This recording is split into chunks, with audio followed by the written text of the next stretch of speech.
Question number 5 पढ़ोगे। 5 number question में क्या दिया है, एक एक करके पूरा क्वेश्चन शुरू से लेकर लास्ट तक जब तक नहीं पढ़ोगे तब तक तुमको आइडिया भी नहीं लगेगा क्वेश्चन को कहां से सॉल्व करना है। क्वेश्चन नंबर 5 जैसे ही आप जाते हैं, कहता है आपसे क्वेश्चन कि from the following data of a textile factory machine room compute the actual working hour. ध्यान रखना, आपको यहाँ पे मशीन आवर रेट निकालने के लिए नहीं कहा गया। इस क्वेश्चन में आपसे सिर्फ ये कहा गया है कि एक्चुअल वर्किंग आवर्स कितना हुआ, कितने घंटे काम किए। आपको सिर्फ ये कैलकुलेट करना है कि कितना वर्किंग आवर हुआ, बस वो बता दीजिए हमको। सिर्फ वर्किंग आवर कैलकुलेट करना और कुछ भी नहीं। अब कहता है assume that the machine room will work 80% of the capacity throughout the year and that a breakdown allowance of 5% is the reasonable। क्या बोला, पूरे साल में जितना भी काम हुआ होगा, जितना भी हुआ होगा, सपोज करो कि पूरे साल में अगर 300 घंटा काम होता है, सपोज करो, तो बोल रहा कि 300 घंटे में 80% टाइम ही ऐसा था जब वर्किंग कैपेसिटी था, मतलब यही वो आवर है जब वर्किंग आवर था, ये माना जाएगा। पहले तुमको क्या करना होगा कि पहले पूरे साल का वर्किंग आवर निकालना होगा कि पूरे साल में काम कितने घंटे हुआ। पहले तो आपको ये निकालना होगा। जब पूरे साल का वर्किंग आवर पता चल जाए तब उसका 80% निकालोगे। बोला 80% ही काम हुआ है, इसका मतलब कि 20% ये वो आवर होगा जब आइडियल टाइम होगा। आइडियल टाइम समझते हो? आइडियल टाइम का मतलब क्या होता है? आइडियल टाइम का मतलब है कि आप जॉब में हैं, लेकिन जॉब में होने के बावजूद भी आपके पास ये वो पीरियड है जब काम नहीं है या जब आप काम नहीं कर रहे थे। जैसे सपोज कीजिए लंच टाइम हुआ, तो था तो वो वर्किंग आवर, तो क्या आप काम कर रहे थे क्या उस समय? सुबह आपको ऑफिस में आते साथ चाय पकड़ा दिया गया, तो जब आप चाय पी रहे थे, उस चाय पीने में तुमको 5 मिनट ही समय लगा होगा, लेकिन क्या आप काम कर रहे थे क्या? तो कुछ ना कुछ ऐसा काम होता है फैक्ट्रीज के अंदर कि जिस टाइम पे इंप्लॉइज और वर्कर वर्किंग आवर्स के अंदर होते तो जरूर है, उनको सैलरी तो मिलता है, लेकिन उस टाइम पे वो काम नहीं कर रहे होते। ऐसा बहुत सारा समय मिल जाता है कभी कभी। बोला पहले एक साल का वर्किंग आवर निकालिए, एक साल में कितने घंटे काम कर रहा है पहले वर्किंग आवर्स निकालो, और पूरा साल का जब वर्किंग आवर्स निकल जाए तो उसका 80% ही काम हुआ, बाकी 20% आइडियल टाइम है। 80% निकालने के बाद जो भी वैल्यू आएगा, कहता है उसमें भी 5% ये मान लो कि वो उस टाइम में क्या था, ब्रेक डाउन का टाइम था। मतलब 5% समय ऐसा था जब मशीन ब्रेक डाउन था। जैसे पूरे साल की बात कर रहे हो ना आप, तो काम कर रहे हो, अचानक से मशीन में कोई टेक्निकल इश्यू हो गया, अब थोड़ी देर के लिए वो खराब हो गया। अब जब तक रिपेयर मेंटेनेंस होगा नहीं तब तक काम कैसे करोगे? तो 5% टाइम ऐसा कौन सा टाइम था? तो बोला ब्रेक डाउन लगा हुआ था। मतलब समझ रहे हो कहां कहां निकालोगे? सबसे पहले आपको क्या करना होगा कि एक साल का वर्किंग आवर्स पहले कैलकुलेट करना है। तो ऐसा नहीं कि 365 को 8 से मल्टीप्लाई कर देना, क्योंकि अभी नीचे में बहुत सारा कंडीशंस दिया हुआ है, देखोगे भी क्वेश्चन तो मजा आएगा, लगे क्या क्वेश्चन बनाया है ना? हाँ, मतलब बहुत अच्छा क्वेश्चन बनाया। सबसे पहले हिंट समझते जाना कि हमको कैसे स्टेप वाइज जाना है। सबसे पहला काम, एक साल का वर्किंग आवर्स कितना है पहले वो निकालोगे। जैसे भी निकालना हो, निकालना होगा पहले। एक साल के वर्किंग आवर्स में जब ये निकल गया तो बोला कितना काम हुआ, तो टोटल वर्किंग आवर्स का काम सिर्फ कितना हुआ है, 80% काम हुआ, तो 80% निकाले। और उसके बाद भी कहता है कि 80% इज इक्वल टू जो भी आया होगा, बोला उसमें से 5% ऐसा टाइम था जब कि क्या लगा हुआ था, ब्रेक डाउन लगा हुआ था। तो इसमें से 5% क्या करोगे, माइनस कर दोगे, तो जो निकल कर आएगा एक साल का वर्किंग आवर्स कैलकुलेट हो जाएगा। यहाँ पे एक साल का वर्किंग आवर निकल जाएगा आपका। समझ रहे हैं? अब प्रॉब्लम का शुरुआत ये 80 और ये 5% तो है ही नहीं। प्रॉब्लम कब होगा? निकल ही गया, 80% निकाल दो, निकल गया 5% निकाल दो। प्रॉब्लम तब होगा कि एक साल का वर्किंग आवर कितना है, पहले ये तो निकालो। यहां प्रॉब्लम है। इसके लिए देखो क्या क्या हिंट दिया हुआ, देखो कहता है there are 3 holidays for Deepavali. 3 दिन छुट्टी दिया गया था दीपावली के लिए। मतलब पूरे साल में कितना कितना दिन छुट्टी रहा है, एक एक करके काउंट करते चले जाइएगा। दीपावली की छुट्टी पूरे साल में कितने दिन? 3 दिन। होली की छुट्टी 2, 5, 2 क्रिसमस का, 7 एक्सक्लूसिव ऑफ संडे, लेकिन इसमें कभी भी संडे को इंक्लूड नहीं किया गया। मतलब बाकी दिन, बाकी फेस्टिवल अगर कोई संडे को आ जाए तो उसके लिए अलग से कोई छुट्टी नहीं था, उसी दिन में वो मैनेज हो गया, लेकिन संडे पूरा साल छुट्टी था। इसके बाद बोला the factory working hours 8 hours in a day. हर एक दिन नॉर्मल डे में 8 घंटा काम होता है, यानी एक दिन में काम कितना हुआ?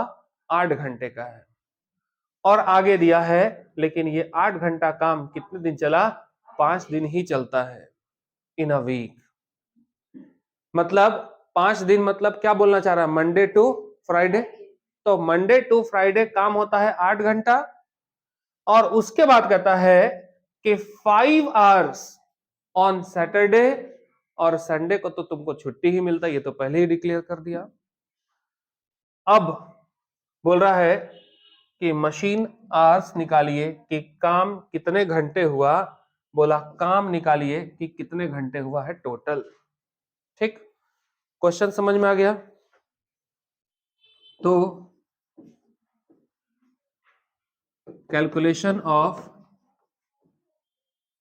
Machinery hours in a year.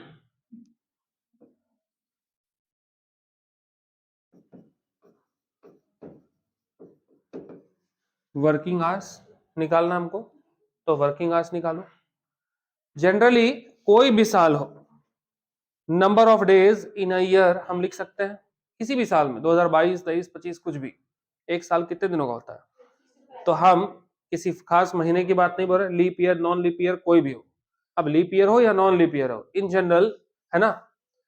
सबसे पहले हम लिखेंगे यहां पे number of days in a year. हम वर्किंग या नॉन वर्किंग की बात नहीं कर रहे हैं। इसमें सैटरडे कितना था, संडे क्या था, होली था, दशहरा था, दिवाली था, हम उससे मतलब नहीं अभी रख रहे। हम सारी छुट्टियों को अगर इग्नोर करें, हम डायरेक्टली सिर्फ ये पूछना चाहते हैं कि पूरे एक साल में कितना दिन होता है। तो हम सबको पता है कि कितना दिन हो गया, 365 डेज, कहीं ना कहीं 365 डेज हो गया।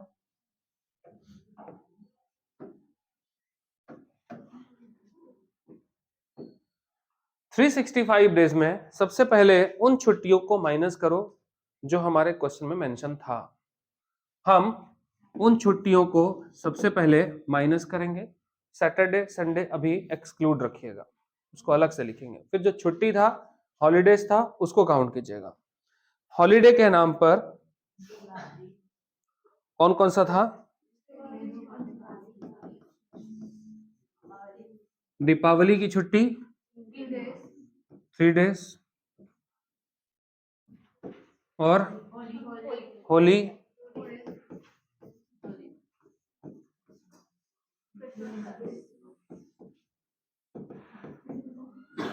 क्रिसमस का 2 दिन, यानी कुल मिलाकर हमारा छुट्टी 7 दिन का है। ठीक है ना। इसका मतलब कि 365 में से 7 डेज माइनस करोगे, 358 आएगा।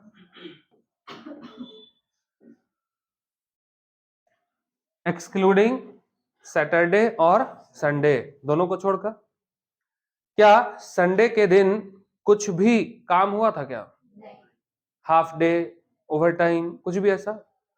मतलब जैसे आप हॉलीडे को माइनस कर लिए, वैसे ही आप संडे वाला दिन भी क्या कर सकते हो? माइनस कर सकते हो। अब इसी में संडे हम लिख सकते हैं, या फिर आप चाहते तो माइनस करके हम लिख सकते थे। इसी में यहीं पे ले लेते हैं हम लोग,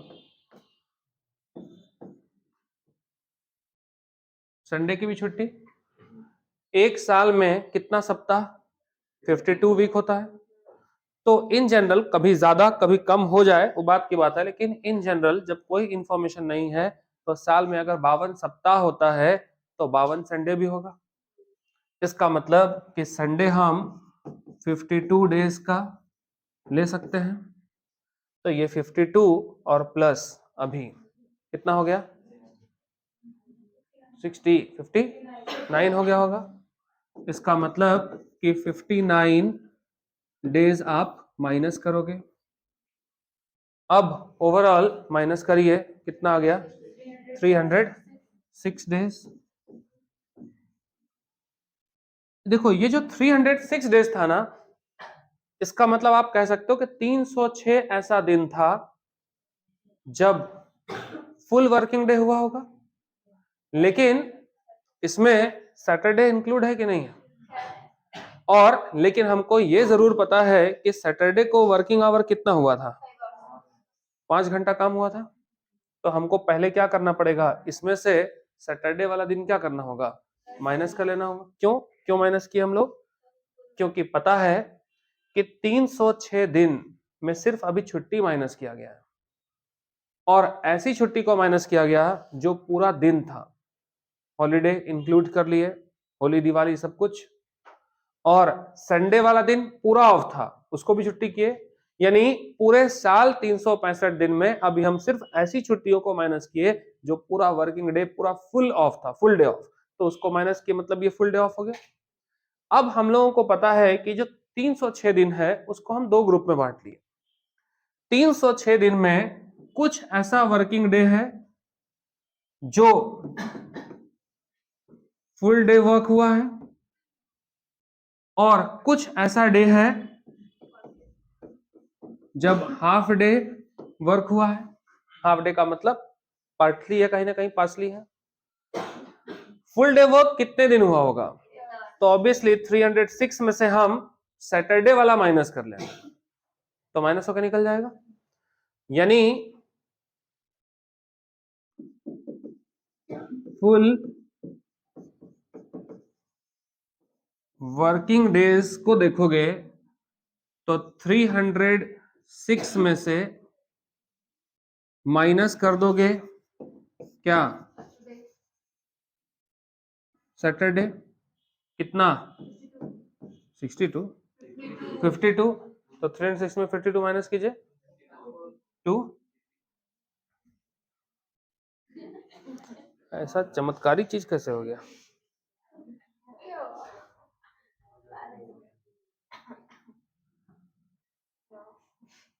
वाह, चमत्कारी चीज हो गया एकदम। चलिए कोई बात नहीं। फुल वर्किंग डेज कितना आ गया? 254 डेज हो गया। अब आपको क्या करना होगा? वर्किंग आवर्स निकालना है।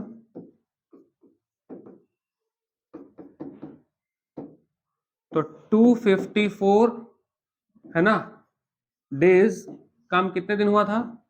आपको बोला गया था कि जो फुल वर्किंग डे था उस दिन काम कितना हुआ था? पूरा 8 घंटा, 24 घंटा नहीं काम हुआ था। कितना देर काम हुआ था? 8 घंटा। तो आप मल्टीप्लाई किससे कर लोगे? 8 आवर्स से, तो निकल जाएगा। और जो हाफ वर्किंग डेज था सैटरडे, है ना, वो कितना था? 52 सैटरडे था, उस दिन काम कितना हुआ था? सिर्फ 5 आवर्स। मल्टीप्लाई कर लेंगे 2032, इसमें करिए 216 हो गया। आवर्स है कि नहीं है? अगर हम इन दोनों को ऐड कर लें और तो कुछ नहीं बचेगा। कितना?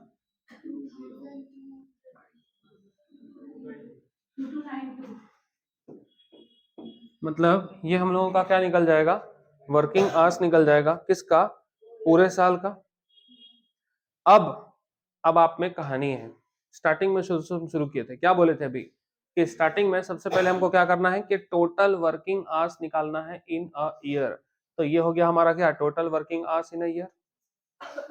अब ये जब हो गया आपका total working hours in a year, आपको क्वेश्चन में चीज बोला था, याद कीजिए कि जो भी मेरा टोटल वर्किंग आवर्स होगा, काम हमेशा उसका कितना होता है, 80% ही होता है। मतलब कि अगर काम 80% हो रहा है तो आप या तो इसमें 20% माइनस कर सकते हो या फिर डायरेक्टली 80% निकाल सकते हो। तो क्या करिएगा, 2292 उस पर कितना निकालोगे, 80% निकालोगे। 80% क्यों निकाले, ये मान लिया गया कि 20% वर्किंग आवर्स जो होता है ना, टोटल वर्किंग आवर का 20% ऐसा टाइम होता है जब आइडियल टाइम था, खाली समय था, काम नहीं हो रहा था, मशीन बंद होगा। ऑब्वियसली मशीन बंद होगा तो आप क्या करोगे, 80% निकालोगे। 80% निकालने के बाद भी आपसे इतने में पेट नहीं भरा, आगे क्या बोला था कि 5% ऐसा टाइम था जब ब्रेक डाउन लगा हुआ था। तो आपको क्या करना पड़ेगा कि 5% अब निकालना होगा। कौन सा टाइम था, ब्रेक डाउन टाइम था, उसको माइनस करोगे और इज इक्वल टू जो भी निकल कर आएगा वैल्यू, वही आपका क्या हो जाएगा, वर्किंग आवर्स हो जाएगा। बस इतना ही प्रॉब्लम है इस क्वेश्चन के अंदर। ठीक, ये क्वेश्चन जब हम लोग स्टार्टिंग कर रहे थे मशीन आवर रेट का थ्योरी, स्टार्टिंग में पहला क्वेश्चन, उस समय भी याद कीजिए, हम आपको उस समय भी समझाए थे कि जब भी इस तरह का क्वेश्चन आए, पहले पूरे साल में कितना दिन होता है वो देख लो, उसमें जो पूरा छुट्टी वाला दिन था उसको पूरा ही माइनस कर दो, जो हाफ डे था उसको भी माइनस कर दो, तो फुल वर्किंग डे निकल जाएगा। फुल वर्किंग डे को कितने दिन काम हुआ, कितने घंटे काम हुआ, उसको मल्टीप्लाई कर लीजिए और हाफ वर्किंग डेज में जितना काम हुआ होगा उसको मल्टीप्लाई कर लीजिएगा, इज इक्वल टू जो भी रिजल्ट आएगा वो कैलकुलेट हो जाएगा।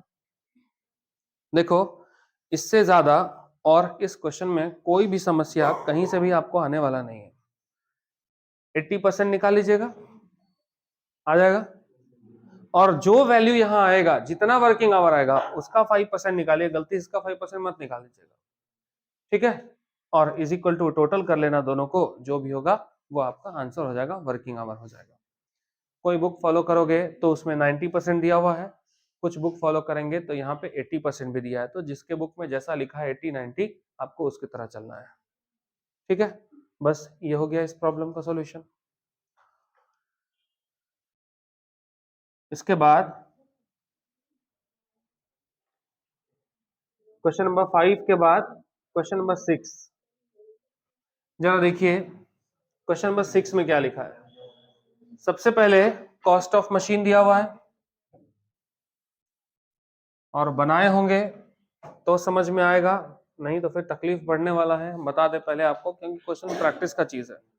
खुद बनाओगे ज्यादा सीखोगे, नहीं बनाओगे नहीं बनाएगा, कुछ नहीं बनेगा। कॉस्ट ऑफ मशीन दिया हुआ है, स्क्रैप वैल्यू दिया हुआ है, तो कॉस्ट ऑफ मशीन और स्क्रैप वैल्यू का यूज कहां करते हो, डेप्रिसिएशन निकालने के लिए करते हो।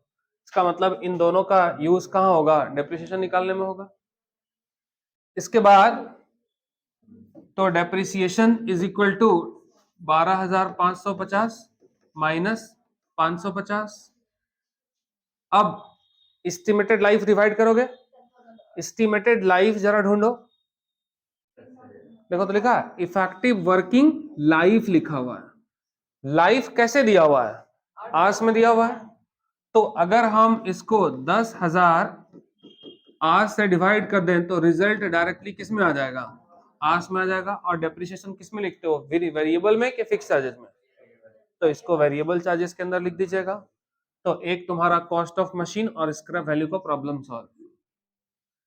रिपेयर लिखा हुआ है फॉर वर्किंग लाइफ, यानी रिपेयरिंग पे खर्चा होगा, रिपेयरिंग स्टैंडिंग चार्जेस या वेरिएबल चार्जेस, वेरिएबल चार्जेस होगा। रिपेयरिंग पे पैसा खर्च होता है 1200 रुपीज में है। 1200 ये एक साल, एक महीना, एक दिन का नहीं है, 1200 रिपेयर के ऊपर खर्च होता है, कब तक के लिए, पूरी लाइफ के लिए। तो इसका पूरा लाइफ है कितना, यानी नहीं मालूम हमको। तो अगर हम इसको 10,000 आवर्स पूरा वर्किंग लाइफ है डिवाइड कीजिएगा तो इसका भी 1 घंटे का निकल जाएगा, तो ये भी निपटा लिया आप। स्टैंडिंग एक्सपेंसेस एक साथ दिया हुआ है 4 सप्ताह का स्टैंडिंग एक्सपेंसेस। तो 4 सप्ताह में कितना वर्किंग डेज होता है पहले भी तो पता हो, कितना वर्किंग आवर्स होगा वो तो पता चले। तो 4 सप्ताह में कितना खर्च, कितना टाइम होता है, देखो तो लिखा है operating hours in 4 week period. तो 4 सप्ताह का स्टैंडिंग चार्जेस दिया हुआ है 1500 और 4 सप्ताह में ऑपरेटिंग आवर कितना होता है 120। तो यदि आप 1500 रुपए को डिवाइड कर लीजिए कितने से 120 घंटे से, तो 1 घंटे का स्टैंडिंग चार्ज निकल जाएगा। हाँ अच्छा अच्छा ठीक ठीक है बाबू, पढ़ेंगे अभी आते नीचे। नीचे देखना इसमें लिखा हुआ है देयर आर कितना मशीन 50 मशीन्स है। इसका मतलब है कि ये 1500 रुपया जो खर्चा दिया हुआ स्टैंडिंग चार्ज वो कितने का है 50 मशीन का है। और हम लोग कल भी पढ़े थे, पहले भी बताए थे कि देखो स्टैंडिंग चार्जेस जो भी होगा वो कंबाइंड हो सकता है, वेरिएबल चार्जेस हमेशा अलग अलग रहता है। वेरिएबल चार्जेस मत सोचिएगा कि 2 मशीन का है कि 5 मशीन का, variable charges already separate separate रहेगा। लेकिन जो स्टैंडिंग चार्जेस होगा वो हमेशा क्या होता है कंबाइंड हो सकता है, अगर एक से ज्यादा मशीन है तो वो हो सकता है। स्टैंडिंग चार्जेस का मतलब हम आपको क्या बोले, रूम रेंट। अब काम करो या ना करो रूम रेंट तो लगेगा, लेकिन इस रूम में अगर हम 4 मशीन रखे हैं तो बांटना तो पड़ेगा सबको। तो क्या कीजिएगा, देखिए 1500 रुपया अगर हम खर्च करते हैं स्टैंडिंग चार्ज तो 120 घंटा काम चलता है, तो 1 घंटे का कितना होगा डिवाइड चल जाएगा। लेकिन जो भी आपका आंसर आएगा ना वो कितनी मशीन का आएगा 50 मशीन का। तो एक मशीन का कितना, तो अगेन जो रिजल्ट निकल कर आएगा उसको फिर से क्या करना होगा 50 से डिवाइड करना होगा। तो हम डिवाइड करके फिर लाएंगे, फिर डिवाइड करेंगे, 4 बार करोगे उससे बढ़िया है कि इसको यहीं पर क्या कर लेना मल्टीप्लाई करके एक साथ डिवाइड कर लेना, क्वेश्चन एक बार डिवीजन होगा। तो ये हो गया। पावर लिखा है 6 यूनिट होता है 1 घंटे में, यानी 1 घंटा यूज करोगे तो बिजली का खर्चा 6 यूनिट है और 1 यूनिट का लिखा हुआ है कितना 10 पैसा। तो 6 यूनिट इंटू 10 पैसा तो 0.10, तो मल्टीप्लाई कर दीजिएगा 6 रुपया बिजली बिल निकल जाएगा।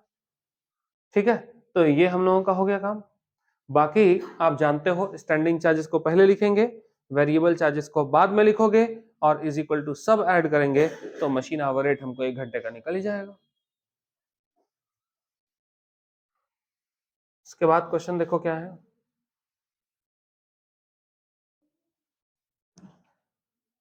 इस क्वेश्चन में भी क्या बोला, कॉस्ट ऑफ मशीन है, डेप्रिसिएशन निकालने के लिए यूज होगा, फ्रेट है एंड इंस्टॉलेशन चार्जेस। क्या बोले थे पिछले क्लास में कि कॉस्ट ऑफ असेट्स परचेज किए उसको यूज करने तक अगर हम किसी भी तरह का खर्चा करेंगे तो उसको इसके साथ क्या करोगे ऐड कर लोगे। तो कॉस्ट ऑफ एसेट्स में से इस वाली प्राइस को क्या करेंगे ऐड करेंगे, तो 18,000 और 4,000, मतलब आपके असेट्स का कॉस्ट कितना हो गया 22,000 का हो गया, यानी ये हो गया आपका cost of assets. Scrap value दिया हुआ है तो माइनस कर दिए स्क्रैप वैल्यू और डिवाइडेड बाय एस्टिमेटेड लाइफ। जरा देखो एस्टिमेटेड लाइफ दिया हुआ effective working life of the machine, hours में दिया हुआ ना, तो रिजल्ट भी आवर में निकल जाएगा एक बार में। तो फिर इसको डिवाइड कितने से करना है 10,000 आवर्स से, तो जो निकलेगा वो डेप्रिसिएशन निकल जाएगा तुम्हारा कितने घंटे का 1 घंटे का डेप्रिसिएशन आ जाएगा। कोई दिक्कत है। इसके बाद स्टैंडिंग चार्जेस है, लेकिन देखो यहां महीने का दिया हुआ है, स्टैंडिंग चार्जेस है लेकिन कब का महीने के हिसाब से दिया, बोला 1 महीने का स्टैंडिंग चार्जेस क्या होगा। तो 1 महीने का स्टैंडिंग, इसमें देखो तो क्या एक से ज्यादा मशीन है क्या 2 3 5 मशीन ऐसा बोला, मतलब ये स्टैंडिंग चार्ज कितनी मशीन का होगा कुछ नहीं बोला, तो इसी मशीन का होगा। ठीक, तो हमको फिर इसमें किसी और से डिवाइड नहीं करना है। तो स्टैंडिंग चार्जेस 1 महीने में मेरा खर्च होता है 1250 रुपया, तो 1250 ये लिखा हुआ पर मंथ, तो कहीं ना कहीं 1 महीने में कितना वर्किंग आवर होगा वो पता करना पड़ेगा। यानी एक महीने में 1250 खर्चा होता तो एक घंटे में कितना होगा, तो एक महीने में कितना आवर होता है ये तो पता होना चाहिए ना। देखो तो कहीं कोई क्लू दिया हुआ है एक महीने में वर्किंग आवर्स कितना, देखा ना, ऑपरेशन आवर्स ड्यूरिंग कितना महीना, तो देखिए ई हुआ एक महीने में 1250 और एक महीने में घंटा कितना 250, तो हम इसको 240 इससे डिवाइड करोगे तो एक घंटे का तुम्हारा स्टैंडिंग चार्जेस निकल जाएगा। यहाँ पे कोई और मशीन नहीं है, एक ही है, तो सिर्फ डिवाइड करो काम खत्म हो गया, और होता कुछ और तो मल्टीप्लाई करते हैं यहाँ। इसके बाद रिपेयर फॉर वर्किंग लाइफ लिखा हुआ है, सेम रिपेयर पे खर्चा होता है 1500 और वर्किंग लाइफ कितना इसमें दिया हुआ था 10,000, पूरे लाइफ का आवर कितना था 10,000, 10,000 से डिवाइड कर देना। इंटरेस्ट ऑन लोन, लोन पर इंटरेस्ट दिए, अमाउंट कितना दिया, अच्छा ऊपर नीचे हो गया था, ठीक ठीक। इंटरेस्ट ऑन लोन 1500, इसको कैसे डिवाइड करोगे, बोला लोन लिए थे उस पे इंटरेस्ट, इसका क्या किया जाए, हाँ अगर हम लोन लिए थे किसके लिए, मशीन को परचेज करने के लिए, तो मेरे लिए मशीन का जो कॉस्ट है वो ना डिप्रिसिएशन लगेगा, लेकिन मशीन को खरीदने के लिए लोन लिए थे, लोन लगा तो इंटरेस्ट बढ़ गया, उसका रिलेशन मेरे मशीन के कॉस्ट से तो नहीं होता। कभी भी ध्यान रखिएगा, हायर परचेज स्कीम में खरीदे, इंस्टॉलमेंट पेमेंट सिस्टम में खरीदे, अगर हम इंटरेस्ट के साथ खरीद रहे तो इंटरेस्ट मेरे कॉस्ट के इंक्रीज नहीं करता, ठीक है। इसलिए इंटरेस्ट को यहां पे क्या करोगे, इग्नोर करोगे। आपके बुक का कुछ क्वेश्चन होगा जहां इंटरेस्ट को भी कंसीडर कर लिया गया है, वहां बोला गया कि इंटरेस्ट हम पे कर रहे हैं, तो किस पर परचेज, किस पे इंटरेस्ट पे कर रहे हैं, मशीन को खरीदने में परचेज किए होंगे। अगर ये इंटरेस्ट मशीन से रिलेटेड है, बोला नहीं मशीन परचेज किए तो इंटरेस्ट भरे, तो इसको क्या कीजिएगा, मशीन के वर्किंग आवर से डिवाइड कर दीजिएगा। तो इंटरेस्ट जो पे किए इसको मशीन के वर्किंग आवर से डिवाइड कर दीजिए, इज इक्वल टू एक घंटे के मशीन का इंटरेस्ट कितना हुआ वो निकल जाएगा। लेकिन इन जनरल हम इसको इग्नोर करते हैं, क्योंकि यहाँ पे जो इंटरेस्ट हम पेड कर रहे हैं इस लोन का इस्तेमाल कहाँ हुआ आपको मालूम है, बोला इंटरेस्ट ऑन लोन। अब ये कौन सा लोन है मालूम है तुमको, मशीन खरीदने के लिए लोन लिए या किसी अदर लोन का इंटरेस्ट हमको तो पता नहीं है। तो ऐसे वाले क्वेश्चन में जब आप देखेंगे तो जो बुक है आपका कभी कभी गड़बड़ करता है और दो सिचुएशन ले आता है। कभी क्या करेगा, इस इंटरेस्ट को वर्किंग लाइफ ऑफ मशीन से डिवाइड करेगा, क्योंकि इंटरेस्ट हम किसके लिए दिए, तो सपोज करो अगर हम मशीन को परचेज करने के लिए दिए तो मशीन का वर्किंग लाइफ क्या होगा उससे डिवाइड कर लेगा। और अगर हमको पता ही नहीं कि हम लोन क्यों लिए थे तो हम इसको इस मशीन आवर रेट के साथ हम क्यों ऐड करने जाए, तो उस केस में इसको इग्नोर भी कर सकता है। तो इसको आप थोड़ा सा एक बार देख लीजिएगा कि किस तरह से क्वेश्चन सॉल्व किया है। इसके बाद पावर का कंजम्पशन है 4 यूनिट एक घंटे में, और एक यूनिट का प्राइस कितना है 15 पैसा, तो 4 यूनिट को 15 पैसे से डिवाइड कीजिएगा, रुपया से नहीं, तो मल्टीप्लाई कीजिएगा तो इज इक्वल टू एक यूनिट का प्राइस क्या है मालूम चल जाएगा। अब इसमें फिक्स कौन है वेरिएबल कौन है वो तो आप देख ही चुके हो, तो निकाल लीजिएगा यहाँ से आंसर।